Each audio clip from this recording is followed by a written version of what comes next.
Racing on Thursday takes place out at Turffontein. We are racing on the inside track. 8 races on the program. Race number 1 gets underway at 12:15. It is the start of the bipod, 1200 meters the distance, and we begin with a maiden play. Joining me on the line is Alistair Cohen. Alistair, how's everything going on your end? Yeah, good. Thanks, Rahil.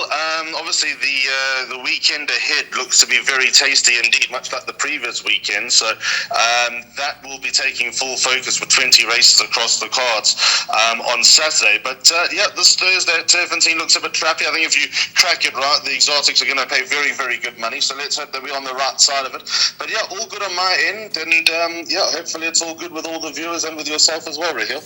Yeah, absolutely. Looking forward to the racing on Saturday out at Turffontein and Hollywoodbets Kenilworth. Set to be a cracking race meeting in South Africa on Saturday. But on Thursday, race number 1, Let's Play Poker is the favourite here at 5-2. It is 3-1 about number 7.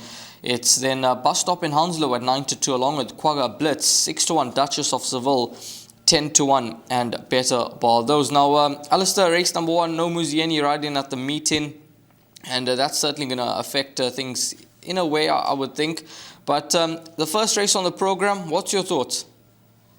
Very complex start. That's probably going to be the overriding theme throughout this preview.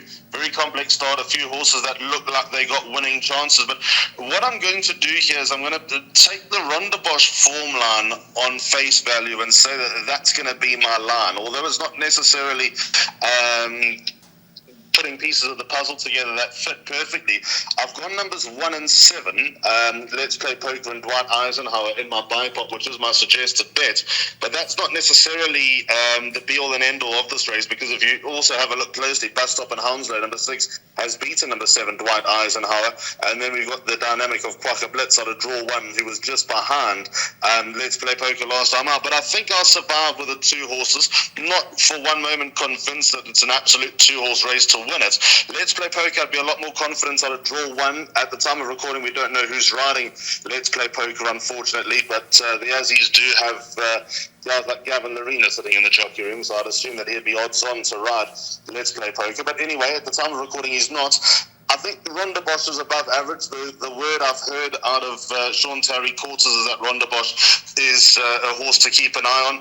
And if you are going to take that form at face value and consider that Rondebosch would probably make light of this opposition, then horses like Dwight Eisenhower and Let's Play Poker should just sort of naturally step forward. Let's Play Poker, as mentioned, if it wasn't for the bad draw, I'd be a lot more confident. I also take the stance that he may have just needed that last run coming back from a 3-month or 4-month layoff. So I think he'll be tighter and sharper with that run under the belt. I'm surprised he hasn't won yet, judging by the numbers that he brings into the picture. He wouldn't be winning out of turn. And then number 7, Dwight Eisenhower, simply because he finished in front of Let's Play Poker last time out, he automatically gets a vote of confidence. Trent Mayhew takes her out. I fully believe he's well ahead of his 2.5 kilo claim. I think he'll be ahead of his 1.5 kilo claim when he gets there. This horse has turned the corner of late. He's running better races now that he's just got a few runs and a bit of experience under the belt, so I can see him going fairly close. Not a race to be confident in. There are winning chances at plenty, but 1 and 7 is what I've settled on in the bipod. Yeah, 2 horses in leg number 1 of the first leg of the bipod for Alistair. Moving along to race number 2, which will be the start of the place accumulator. 12:50 is the off time, and the distance for race number 2 is 1800 meters, maiden plate. Favourite here, number 4, Ichacha, 12-10, 15-10, Yo Jimbo, 5-1, Storm Ahead. It's in 7-1, and Better Bar those. Now, number 4, Ichacha, last time out, I was surprised about the winner that day, Potberry, who won at double-figure odds for Muzieni and St. John Grey. And the horses that we thought would win ran 2nd, 3rd and 4th that day, Alistair. So that form line, I'm not quite sure it's going to hold up, but Ichacha could be the indicator for us. Yeah, and I think it's a window into Saturday, because we've got the 2nd and 3rd horses, Pioneer Square and One More Star, meeting in a hot maiden on Saturday. Also, Potberry runs later on in this card. You say that you don't think the form's going to work out. I'll take the stance that I think the form is going to work out, but we don't know yet. So that remains a bit of a query for the time being. I think he had valid excuses that he tried to last time out when coming out of the stalls gingerly. Didn't really get into the race after that. The track seemed to be running very fast as well. Potberry turned it on in good style, and second and third were fairly well beaten, and I think they both are useful horses, second and third. So I wouldn't be writing off Ichacha just yet. In the bar part, I've actually banked Ichacha, I must be honest, because Sunday and Paulie takes her out for Tyra and Zaki. They've got a little bit quiet of late, but I think that they can come bouncing back with Ichacha. I think that only two horses can win the race. If you're looking for backup, number 5, your Jimbo would be it. Gavin Larena takes the ride for Alec Laird. I think probably fair to say that he might have needed his last run. I think overall he's just a big striding horse, the son of Flower Alley, and I think that when he wins races, if he is going to be a reasonable horse, it is going to be over slightly further than this. But coming back in distance, I see no issue with that. He hit the front a little bit too, when I say a little bit too early, I mean the pace just didn't hold up for him last time. He was exposed perhaps a little bit earlier than what was desired. He'll be better for that run under the belt, and he's got a winning chance. I think in the bar pot you can get away with bankering one or the other, but I am going with number 4 as my leader over number 5, your Jimbo. Yeah, number 4 Ichacha currently at 12 to 10 in the market, and that is Pilasande Mkoli and Tyrone Zaki. Moving along to race number 3 next. Third race will be the start of the pick 6. 1 is the off time. Maiden plate fillies and mares, 1800 meters. Number 7, Rising Russian, 2 to 1, 28 to 10. Quello Chair, it's Ancient Wisdom at 22 to 10. 4 to 1, Lunar Rainbow. And then you can pretty much write your own price about the balance. Now, race number 3, when I had a look at this race, Alistair, and had a look at the market, yeah, I mean, a horse that was beaten 10 lengths penultimate start and then comfortably beaten last time out by 5 lengths. I know was second best on the day, but it was well held, and I see at 2 to 1. It's not a race where I think punters could be diving in at those odds, or what's your opinion on the third race? No, I share those sentiments. I don't think this is a pretty race at all. All the form lines are pretty average, dare I say. And it's a nice opportunity for somebody to get out the maidens. What's interesting is that in that race with Fetching Flyer, which she won, it was a very weak maiden. As you could probably work out, and if you go back and have a look at the form that those horses brought in, that would just highlight it. But I know Rising Russian, number 7, finished in front of number 5, Quello Care, last time to the tune of nearly a length. The way Quello Care runs, she was always going to be tested over 2,000 metres. I just think dropping by 200 metres is bound to help her. So I think she can turn the form around. I'm not for one moment saying it's a certainty to turn it around, but it's a race where you've got to set up your stall somewhere, because if you don't, then you're going to be in a bit of trouble. So I think Quello Care probably represents a little bit of value. Also consider that over a mile, Quello Care finished in front of Rising Russian, although Rising Russian was probably a bit wet behind the ears at that stage, and clear to see that she's improved a little bit. I think the key horse here, funny enough, is number 6, Ancient Wisdom with blinkers on. I think if she handles the headgear and doesn't over-race and doesn't do too much, she could end up being the right one under Gavin Larena, who takes her out in the Slaughter of Ideal World for the first time. Also goes 1,800 metres for the first time. I know the step up of 100 metres is neither here nor there. But I think that she's got reliable enough numbers. She's always run like a horse that there's just something missing from. So I wasn't surprised to see Pacifiers go on last time. They've made absolutely no difference. But I'm just hoping that the blinkers do. And if they do, you could very well see her in the number 1 box. So 5 and 6 are my bar pot numbers. In the pick 6, you'd be silly to write off numbers 7 and 8 as well. And I think that's probably the end of the winning chances, dare I say, in the opening leg of the pick 6. It's a very, very shallow maiden. Yeah, not a race to get overly excited about, race number 3. Moving on to race number 4 next. Race 4 will be the start of Jackpot 1. This is an MR66 handicap over 1,200 meters. 2 o'clock is the off time. Brecott, the favourite here. Gavin Larena rides for Fani Broncos at 7 to 2. Pacific at 4 to 1, along with Smelting. Call Me Master 11 to 2, along with Twice as well. There's been a bit of support for O to the Ocean, 10 to 1 into 7 to 1. And then it is double figure odds about the balance. Now, this filly, Princess Lola, I quite like her chances in this race. And yeah, I'm going 3 runs back when she ran on a mark of 74, second to Coming In Hot. And Coming In Hot has subsequently won after that. She's now dropped to a 69, 2.5 kgs off the back. And it's a course that she's actually put up some nice runs at. And I mean, to run to Oxalis Gold last time, it was quite a comfortable winner. I think in this division, I think she could be competitive, and at 10 to 1, I quite like her to run into the top 3 at 18 to 10 a place.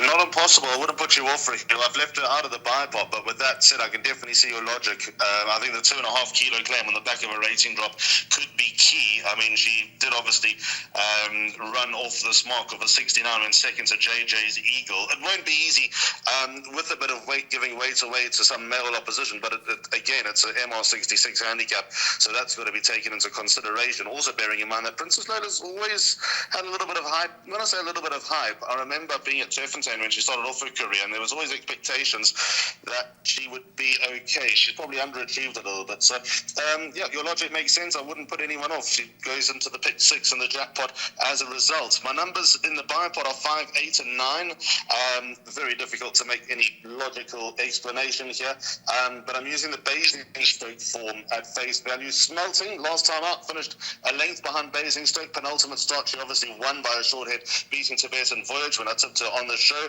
Craig Zanke takes her out for Bridget Stardoff. Bridget's horses and Joburg just bang at the door. If they don't win, they're just such salt of the earth horses. Her and Samoa, I mean, they're so old and they just continue to run their heart out. On that last run, Smelting's going to have an undeniable chance. Interesting that Craig takes the ride. On that run, Pala Millions twice as well, and Pacific shouldn't be all that far away. I think twice as wild. Probably underwhelmed last time over 1,000 meters, but now stepping up to 1,200 meters, that could be the opportunity that she needs. She's a better horse on the inside track. Her 2 career wins have come over this course and distance, so that's got to be worth something. And if you do fancy Smelting on the run on the 1st of October, then Twice as Wild has her absolutely stone cold. So she obviously gets a vote of confidence. And Pacific, I'm willing to give him another chance, especially out of gate 1. St. John Gray, obviously the trainer, he too started the season with an absolute bang. He was firing. And it's obviously quietened down just a little bit, but St. John's a shrewdy. He knows what's up. Unlucky last time as well when suffering a bump. I don't think that puts Pacific into the race any closer last time out, but his maiden win was too good for me to say that there's not a win at this level in the tank, or a few wins at this level in the tank. So number 5 Pacific, I'm giving a couple more chances, and I'd throw him in just because I like enough of what I've seen to give him a chance. Yeah, that is Pacific at around 4-1 in race number 4. Moving along to race number 5 next, and the 5th race is the start of Jackpot 2. This is an MR66 handicap over 1,450 meters, and here the favorite is number 1 Party at 15-10. 4-1 Can't Catch Me, 6-1 Written in Stone. It's an 8-1 and better by those. And yeah, this horse Bobbly Swagger, he's related to that horse Rockpool, who's got a crack in action, and he hasn't been able to really do much in his career, this horse Bobbly Swagger. But I was encouraged with his last run, Alistair, when actually making up some nice headway behind Fast Duty. Was quite a strong favourite that day. Further drop in the rating. You mentioned earlier that Trent Mayu could be well ahead of his 2.5 kg claim. So this horse could be very well weighted in a race of this nature, with probably only one real horse to beat in the form of the One Party. Yeah, One Party's in my play. We've read this race slightly differently, but we've got horses at a price that I think can run well. I hear what you're saying about Bobbly Swagger, but the draw's a little bit of a worry in my book. 1450, draw 10 out of 10. He needed a lot of luck at running, although he's a hold-up horse. But he will need a little bit of luck from there. In my book, number 7, Bobbly Swagger.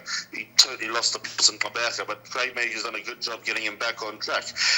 My lunatic here is Carnello, number 9 on the card. I think that he's going to run well. I've been waiting for him for a while. He was sensational when he last won under Calvin Habib on the inside course. That was over 1,200 meters when he sailed off to the front and was never headed, and he actually won like a very, very nice horse. And Shayla Nadu's just experimented him over all sorts of distances which obviously haven't worked. And I think at 20-1, I'd be getting involved here, certainly from a place perspective. As you can see, he's got a lot of pace. He doesn't sustain it over a mile and 1,800 meters, but I think dropping in distance could be the key. Marco van Rensburg's riding with a ton of confidence, and when he's a confident man, Marco's a dangerous man. Safe Space ran second at the Val on Tuesday, so that form has been enhanced ever so slightly, and I think this horse represents a lot of value. Coming out fresh is going to help him. He's been out fresh 4 times for a win as well, so I think all those dynamics make him a very interesting horse to my mind. He's not a certainty, but he's in my play, and I'm going to have a nice each-way bet on him. The backup in the bipot, numbers 1 and 5, written in stone, because he's suddenly come to life, the 9-year-old. I always thought that he was better on the inside track, out of a good draw from the jockey that obviously rides him well. Number 5, written in stone, goes, and he'd be a popular winner among those at the big T. And then number 1 party, again, it won't be easy for a filly giving away so much weight, a 3-year-old filly at that. But she's got more to come than anyone else in that race, so that there's absolutely no doubt. Gavin Larena takes her out for Fani Broncos. Again, when they team up, they normally mean business. She's run to a lot stronger. She's not been disgraced with much stronger. And if she can lug that weight around, the number 1 party is very much alive. So 1, 5, and 9 for me in the bipod. In the pick 6, we'll throw in your number 7, Bobley Swagger. And I don't know where I am with number 3, Vava Vegas. It's a bit of a love-hate relationship. I don't know whether I should give him another chance or two, or whether I should write him off, because he is very Jekyll and Hyde. Yeah, number 3, Vava Vegas. Yeah, he went close 2 starts back beyond Lutuli, and Alistair quite liked his chances that day, and he just missed out. But let's see how he runs on Thursday. Moving along to race number 6 next, and the 6th race will be run at 10 past 3, 1450 meters the trip once again. It's an MR80 handicap, and number 8, Nazare, is at 3-1, along with number 9, Hair Trigger. 4-1, Do It With Diamonds. 5-1, Hammy's Hero. It's an 8-1, and Better Bar Those. Race number 6 looks to be a competitive race with a number of horses in with winning chances. But what's your thoughts? Very, very hard race. Might as well start with Candace's horse, who's favourite, number 8, Nazaria. He got a chance, but I'm surprised to see him at the top of the boards. He's division's better on the inside track than he is anywhere else. You can see why he's favourite. I mean, he ran a length to Wolf Mountain. Wolf Mountain went and ran in the Grand Beck, the Betway Grand Beck over the weekend, and nearly caused an upset, or nearly stopped an even bigger upset. Yes. Whichever way you're looking at it, that was a complete mystery for a lot of punters. But all the same, I think that's probably the reason why he's been passed up as favourite, Nazari. He's got a chance. He's doing well. Like I said, he grows an extra leg on the inside track. He's far better there than anywhere else. Raymond Danielson gets on well. Raymond's committed to get down to 55.5, which I think is a good sign. He'll run his race. He'll be in the mix, number 8, Nazare. But it is a wide open race. I mean, there are lots in here with chances. I've got him with 4 in the bipod. Number 2, Do It With Diamonds, is actually an interesting story, because she was put into the race that was going to get scrapped on the 19th of October, and Tony Peter put in a proviso run to save, and look what went and happened. She drifted off the boards and went and beat Press On regardless. She takes on male opposition again, but that wouldn't put me off on the back of a £3 penalty, which would be kind. Penultimate start ran to Willie Meet again. That's a very nice horse in the making. So number 2, Do It With Diamonds, is a horse to consider. 4, Potberry, very interested to see how he goes. He got a £10 penalty for winning that Hot Maiden last time when he wasn't expected to win. The market didn't speak favourably about him at all, but let's see how that form line works out. We'll get a very good gauge from Ichacha early on in the day, and like I said, I think that form line is going to work out. So number 4, Potberry, very interesting to me. And then number 7, Hammy's Hero. If he just takes to Joburg with Brett Crawford and doesn't need the run too badly, he could end up being the one. On the back of his win from over on board last time out, it was his first win in a very, very long time. It had been difficult to follow number 7, Hammy's Hero, but I've got time for him running into the money at least. Yeah, he's the most interesting runner in this race here at 5-1 in the market, and yeah, let's see what let's see how he goes in race number 6. If there's market support, well then the business could be on with number 7, Hammy's Hero. Moving along to race number 7, and this is the penultimate race on the program. 15:45 the off time. It's a fillies and mares 93 handicap over 1450 meters. Number 8, Willie Meet again, 28-10. 4-1, Miss Hannigan. Alabama Anna, 5-1, Spirited Girl. It's 6-1, and Better Bar Those. Now, you just touched on Willie Meet again briefly. You mentioned that she's quite a talented sort, and yeah, she is running as a 2-time winner with 52 kgs on the back from gate number 2. So there's lots to like about this daughter of William Longsword. Yeah, there definitely is, Raheel. And I think she's getting better. She's getting stronger. She's always seemed a bit puppyish as well in the way that she runs. And I think the more that she matures, you could end up seeing a pretty smart racehorse. To what level, I don't know, but there's definitely something there. 3rd run after a break, peak run. She won in style last time out. Marco van Rensburg down to 52 kilos. Like I said, a confident Marco is a dangerous Marco. So number 8, Willie Meet again, very much in the race. It's a tricky race. For me, the most interesting horse is number 1, Miss Hannigan. she had no right to finish. To win her penultimate start, rather, when beating key elements at the weight, she had it all to do. But that's the quality that she's able of providing, and she followed that up behind Give Me a Shot, giving her 4 kilos, or receiving 4 kilos from Give Me a Shot, and Give Me a Shot, obviously a former Grade 2 winner. So she's earned the weight. She gets straight on board. She's giving a ton of weight away. She comes off a mini break, which doesn't worry me. She is the best horse in the race, and she could be shrewdly placed here, number 1, Miss Hannigan. So put her into your play. There are a few others that I think you've got to respect. Number 4, See an Enemy, I think is going to run a big race. I think she'll be bang there. Penultimate start, she was outgunned in my book. Last time, Signs of Life against male opposition when finishing 4th behind Southern Blaze. She actually moved in quite strongly at one stage. Rating drop, I think is going to make her very dangerous because on her day she can be good. Number 4, See an Enemy. And then number 9, Courageous, optimistic that she can run into the money. Pilasande Mwali takes over. She is 1 kilo under sufferance. The tongue tie goes off. She's done funny things with the tongue tie. Although running well, she's been slow away and just not really got into the race until the very, very end. So tongue tie comes off, hoping that she can get into the top 4. But of the 2 Dawson runners, I'd say Nazara is probably the better winning chance. But yeah, lots to row in with. My numbers here would be 1, 4, 8, and 9. 1, 4, 8, and 9 in race number 7. Moving along to race number 8 on the day, and the 8th race will be run over 1,450 meters, 20 past 4 the off time. Fillies and Mares 75 handicap, and Destiny of Fire is your warm order favorite at 8 to 10. After an unlucky second in the Beach Beauty Mile, it's 7 to 1 Risky Business, Rattlebag 10 to 1, and better for those. Alistair, your thoughts on race number 8 are quite like this exact Rattlebag, Destiny of Fire to end off proceedings. I must be honest, I haven't given this race too much thought because I think Destiny of Fire will win. I know she shaded a win over Lady of Distinction at Hollywoodbets Scottsville, but she took the necessary step up behind Care Forgot when she looked to win on Care Forgot. Somehow Rachel Vanica managed to get her across the line. She comes in here with a 56 on her back, taking on horses that probably won't parade with Care Forgot. So, I think number 8, Destiny of Fire, is the closest thing to the pick 6 banker on this card. The horse that you've got in, Rattlebag, Pierre Stratum on board. I can see where you're coming from with this daughter of Besrin. She's been around the block. She's as tough as nails.